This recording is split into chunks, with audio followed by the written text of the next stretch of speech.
अस्सलामुअलैकुम जी फ्रेंड्स, आज का जो हमारा टॉपिक है वो है load line and Q points. हम लोगों ने एक सीरीज स्टार्ट की हुई है इलेक्ट्रॉनिक्स वन की। तो इस सीरीज़ में हम इन टॉपिक्स पर पिछले वीडियोस में बात कर चुके हैं। तो आज की हमारे पास वीडियो नंबर 7 है। इसका जी पार्ट है दी load line and Q points.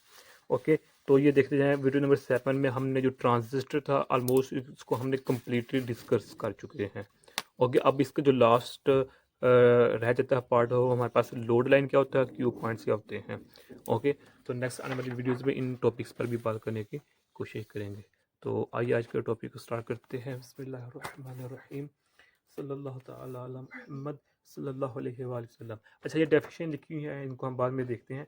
सबसे पहले देखें कि जो डीसी लोड लाइन और क्यू पॉइंट, अगर ये हमें समझ आ गया तो हमें कह सकता हूँ कि ट्रांजिस्टर का जो टॉपिक है वो हमें मुकम्मल हो जाएगा। अगरचे हमने उसकी अलग अलग सेपरेटली हर केस में पिछली वीडियोज में डिस्कशन की हुई है। अब इधर हम एक मिसाल लेंगे कॉमन एमीटर के थ्रू। कॉमन एमीटर थ्रू के हम इस लोड लाइन और क्यू पॉइंट्स को समझने की कोशिश करेंगे। तो कॉमन एमिटर हम इधर क्यों ले रहे हैं, क्योंकि हम जानते हैं लास्ट वीडियो में, बल्कि नहीं, जो नेक्स्ट जो हमारी वीडियो होगी इसमें भी हम इस चीज़ को प्रूव करेंगे, जो आने वाली वीडियोज होंगी। ओके, तो कि जब कॉमन एमिटर होता है उसको हम ज़्यादातर इस तरह, हालांकि कॉमन बेस भी होता है हमारे कॉमन कलेक्टर भी होता है, लेकिन कॉमन एमिटर को हम इसलिए ज़्यादा यूज़ करते हैं क्योंकि करंट को भी एम्पलीफाई करता है और वोल्टेज को भी एम्पलीफाई करता है। खैर वो हम नेक्स्ट वीडियो में देखेंगे। तो सबसे पहले देखें, ये हम एग्जाम्पल लेते हैं। ये मेरे पास इनपुट है। ओके, ये मेरे पास इनपुट है जो कि है ये इस फॉर्म में है। ओके, अगर ये इस फॉर्म में हो जाए, यानी कि इस फॉर्म में चला जाए, तो हम कहेंगे जो इनपुट है ये क्या हो चुका है, एम्पलीफाइड हो चुका है। एम्पलीफायर के थ्रू ये क्या हो चुका है, एम्पलीफाई हो चुका है। अब वो डिफरेंट केसेस होते हैं कि जो इसका जो फेज है वो डिफरेंट होता है, 180 का एंगल बनता है या नहीं। अब जो हमारे पास ये आई है, अब इसका मतलब क्या है कि यहाँ जो ट्रांजिस्टर है वो मुकम्मल तौर पर अच्छे तरीके से प्रॉपरली वर्क कर रहा है। अगर यहाँ केस इस तरह होता कि ये मेरे पास इनपुट है, तो अगर इसका केस कुछ इस तरह निकलता, ये इस तरह होती, या फिर इसका केस इस तरह होता, ये तो सेम रहती, लेकिन यहाँ कट ऑफ हो जाता, तो हम कहते थे कि जो हमारा ट्रांजिस्टर है वो प्रॉपरली वर्क नहीं कर रहा, इम्प्रॉपर वर्क कर रहा है। अब ये हमारे पास क्या हो चुका है, ये वाला पार्ट यहाँ क्लिप ऑफ हो चुका है और ये वाला पार्ट यहाँ क्या हो चुका है, क्लिप ऑफ हो चुका है।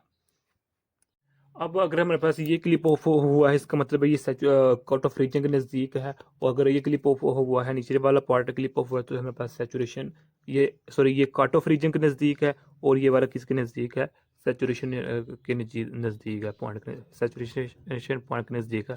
खैर वो हमने पिछली वीडियोज में इसको डिस्कस किया हुआ है। अभी हम फिर इसको देखेंगे। सबसे पहले मैं जो हमारे पास कॉमन एमीटर है उसकी मैं डायग्राम बनाता हूँ।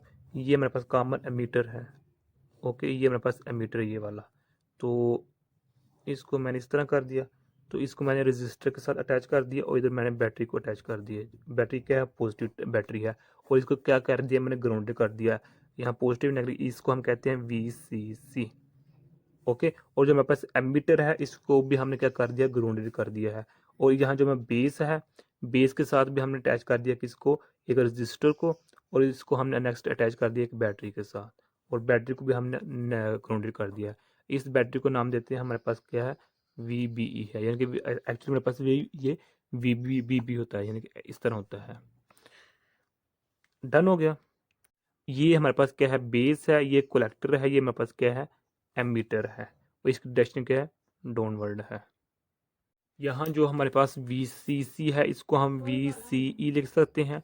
जो मेरे पास ये VBB है इसको हम VBE लिख सकते हैं। यानी कि देखें ना, यहाँ मेरे पास जो ये बैटरी है इसकी वजह से जो बेस और एमीटर के दरमियान जो हमारे पास वोल्टेज होगा वो हमारे पास क्या होगा, VBE ही होगा। अब इधर और कोई हमारे पास कोई एक्सटर्नल चीज़ तो है नहीं, लिहाजा ये इसकी जो वैल्यू होगी वही इसकी वैल्यू होगी। इसी तरह जो इसकी वैल्यू है वही वैल्यू इसकी होगी। ओके, जो हमारे पास ये कलेक्टर और एमीटर के दरमियान जो हमारे पास VCE है, इसलिए हम इस VCC को VCE कह सकते हैं और VBB को हम VBE कह सकते हैं। ये हमारे पास डायग्राम बन चुकी है कॉमन एमीटर ट्रांजिस्टर की। अब इसको हम इधर एक फार्मूला यूज़ करते हैं जो कि हमारे पास क्या है, V C E is equal to V C negative I C R C, ये फार्मूला है, ये इंपॉर्टेंट फार्मूला है।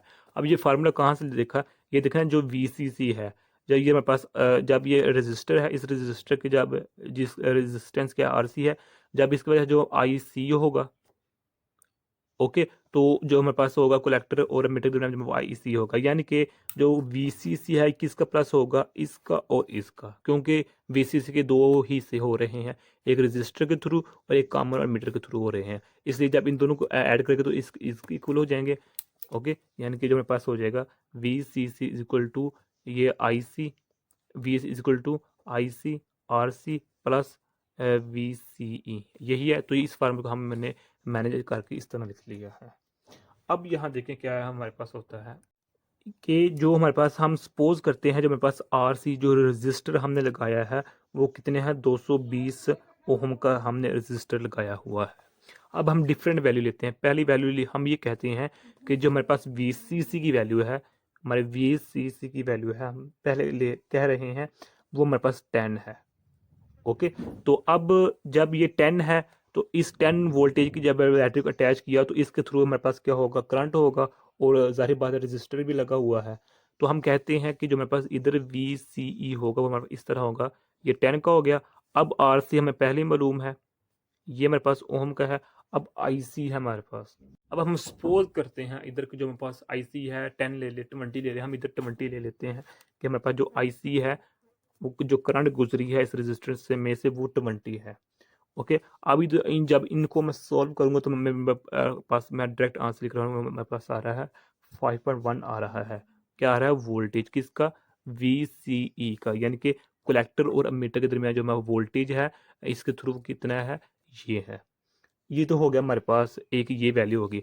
अब मैं दूसरी वैल्यू क्या निकालता हूँ कि मैं अब सपोज करता हूँ कि जब मेरे पास ये वी सी है, यानी कि जो मेरे पास वी सी सी है, ये हमारे पास क्या है, ये तो हमारे पास कांस्टेंट रहेगा। अच्छा, ये याद रखिएगा जो हमारे पास वी सी सी और आर सी है हमारे पास कांस्टेंट ही रहेगा। हम लेट कर रहे हैं एक और इसकी वैल्यू लेट कर देते हैं कि इधर हमारे पास अब 20 की वजह 30 वैल्यू है आई सी की, कलेक्टर करंट की।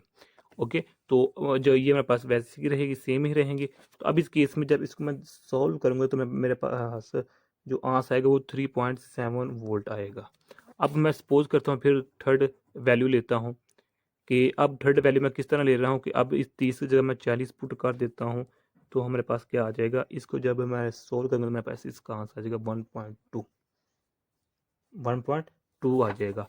अब मेरे पास एक ये आंसर आ चुका है, एक ये आंसर आ चुका है, एक मेरे पास ये आंसर आ चुका है। अब इन आंसर को हम क्या करते हैं, ग्राफ की फॉर्म में लिखते हैं। अब ये हमारे पास देखें, हमने एक्स एक्सिस पर लिया हुआ है वी सी ई को, यानी कलेक्टर अमीटर के दरमियान जो हमारे पास वोल्टेज उसको लिया हुआ है, और वाई एक्सिस पर मैंने कलेक्टर करंट को लिया हुआ है। ओके, यानी कि वाई एक्सिस पर मैंने इसको लिया हुआ है जो कि चेंज हो रही है, वेरिएबल है, और एक्स एक्सिस पर मैंने इस बी सी ई की वैल्यू ली है जो कि ये भी चेंज हो रही है, और ये दोनों चीज़ें क्या हैं, कांस्टेंट हैं। अब देखें जब हमारे पास फर्स्ट वैल्यू क्या आई है हमारे पास, ये देखें जो मेरे पास फर्स्ट वैल्यू है वो हमारे पास 5.1 है।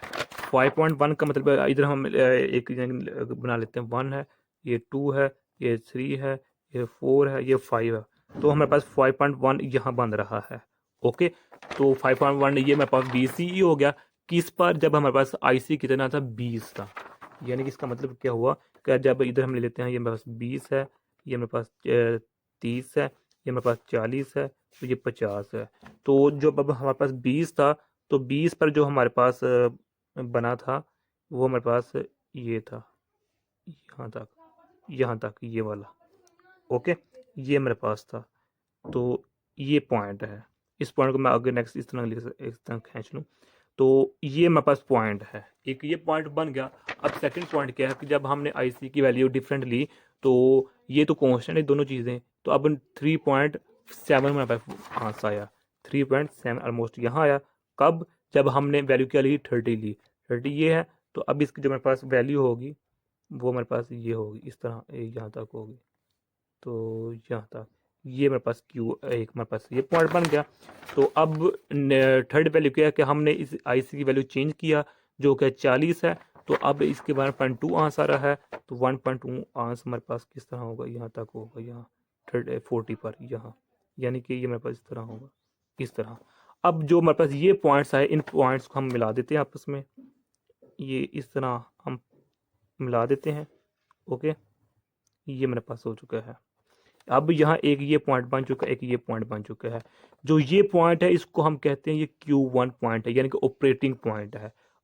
ये मेरे पास क्या है, Q2 पॉइंट है। ये मेरे पास कौन सा पॉइंट है, ये मेरे पास Q3 पॉइंट्स है। इन पॉइंट्स को हम नाम देते हैं क्या, Q पॉइंट्स। और इन्हीं Q पॉइंट्स पर जो हमारे पास ट्रांजिस्टर होता है वो वर्क करता है। यानी कि जो हमारे पास ये लाइन है, इस लाइन को हम कहते हैं ये लोड लाइन है। हमारे पास क्या है, हमारे पास लोड लाइन है। और इस लोड लाइन के अंदर नीचे वाला साइड जितना भी एरिया है, ये मेरे पास एक्टिव रीजन कहलाता है। और हम जानते हैं कि जो ट्रांजिस्टर होता है ना तो वो सैचुरेशन रीजन पर वर्क करता है और ना ही वो कट ऑफ रीजन पर वर्क करता है। इसको हमने यानी कि अच्छा खासा डिटेल में इधर डिस्कस किया हुआ है। तो जो ट्रांजिस्टर होता है वो सिर्फ और सिर्फ उस वक्त वर्क करता है जब हमारे पास एक्टिव रीजन होता है। और एक्टिव रीजन कब आता है, जब हमारे पास क्यू पॉइंट्स होते हैं। और क्यू पॉइंट्स को आप आपस में मिला देते हैं और उनसे जो नीचे वाला हिस्सा होता है या फिर उस क्यू पॉइंट्स के अंदर वाला जो हिस्सा होता है क्लोजली, उसको हम कहते हैं ये मेरे पास क्या है, एक्टिव रीजन है। या फिर हम ये कह सकते हैं कि जो हमारे पास इधर VCC यूज़ कर रहे हैं, इस VCC का कितना पार्ट इस्तेमाल हुआ है VCE बनाने में और कितना इसका पार्ट बच गया है VCC में, उसके लिए भी हम ये क्यू पॉइंट्स का हेल्प लेते हैं। ओके, तो हम ये कह सकते हैं जो मेरे पास क्यू पॉइंट्स होते हैं, ये वो पॉइंट्स हैं जो कि इंटरसेक्ट करते हैं करेक्टरिस्टिक्स कर्व को। ओके, ये मेरे पास कर्व हमारे पास है। अच्छा, ये तो हो गया क्यू पॉइंट्स। और जो हमारे पास क्या नाम देते हैं, लोड लाइन। अब यहाँ देखिए दो पॉइंट समझता है, एक ये पॉइंट है और एक ये पॉइंट है। पहले इस पॉइंट की बात करते हैं। जो हमारे पास ये पॉइंट है, ये पॉइंट कब आ रहा है, जब हमारे पास VCE क्या है, मैक्सिमम है। और IC जो मेरे पास कलेक्टर करंट है, ये मेरे पास क्या है, 0 है। और ये पॉइंट कब आ रहा है, जब IC हमारे पास क्या है, मैक्सिमम है। और जो मेरा VCE है वो हमारे पास क्या है, 0 है। इस पॉइंट को नाम देते हैं हम, हमारे पास ये कट ऑफ पॉइंट है। ये मेरे पास कौन सा है, ये मेरे पास कट ऑफ पॉइंट है। और जो मेरे पास ये पॉइंट है, इसको हम सैचुरेशन पॉइंट का नाम देते हैं। सो यही आज का हमारा इतना सा टॉपिक था। तो मैं उम्मीद करता हूँ, यानी कि ये लिखा हुआ है ट्रांजिस्टर एक्ट्स एज गुड, यानी कि ट्रांजिस्टर उस वक्त गुड एक एम्पलीफायर बनता है जब वो एक्टिव रीजन में होता है और क्यू पॉइंट्स पर वर्क कर रहा होता है। खैर, जो मेरे पास जो नेक्स्ट वीडियो है ना, यानी कि देखिए जो वीडियो नंबर 8 है, इसका A पार्ट, इसमें हम ट्रांजिस्टर एज एम्पलीफायर को वो स्टडी करेंगे। तो यही आज का हमारे तरफ से टॉपिक था। जज़ाकल्लाह खैरन। अगर कुछ क्वेश्चन पूछना चाहते हैं तो कमेंट में पूछ सकते हैं। और अगर आप लोगों ने अभी तक हमारा चैनल पाक MN अकेडमी इसको सब्सक्राइब भी नहीं किया तो प्लीज़ सब्सक्राइब कर दीजिए। अस्सलाम वालेकुम व रहमतुल्लाहि व बरकातुहू।